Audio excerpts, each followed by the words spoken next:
Mm-hmm. We got convicted because of those jury instructions, but that got overturned, thank God, by the appeals court. But they Oh, did everything possible to try to get me to plead guilty. so they were pressuring you, and they Nine wanted. felony charges. They charged me 180 years of prison time. Nine felony charges for making a donation. And they did that every month. They would add on more charges every 3 months, add on more charges. And they said, if you don't plead guilty now, we're going to add on more. And at the end, I said, look, you can charge me trying to assassinate President Kennedy. I'm not going to confess to a crime I didn't commit. So keep piling them on. I don't care if it's 180 years or 300 years. And that's when they finally stopped after they charged me with 180 years of prison time. Did you ever learn during this process if anything that was done at these private institutions, at least, Harvard private, Stanford private, USC USC, private. private. Right. What the, what are the federal prosecutors doing there? Did these supposed dupes and victims call the federal prosecutors to come and get the person they've been doing business with for years?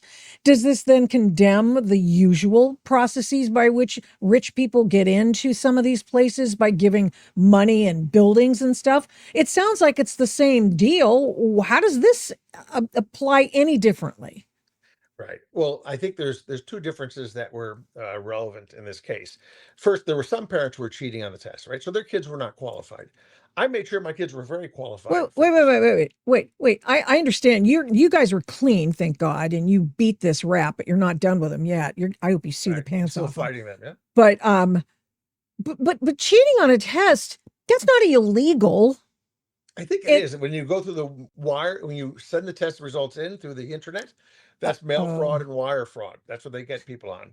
And they also then said the coaches wow. who were part of this were part of Wow. what they called honest services fraud, that you were duping the university.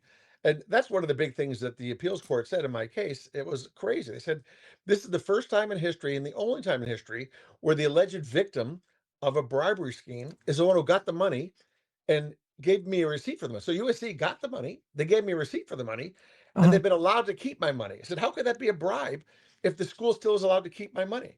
It makes no sense. So the prosecutors had contorted the law, this honest services fraud law, and then the related mail fraud, wire fraud. They kept piling on all these charges over and over in a way that made no sense. It's not commonsensical, right? It really was just something they did to try to force me to plead guilty and to build the case. These prosecutors went on to $1 million paid payrolls in large partner roles in big firms, right?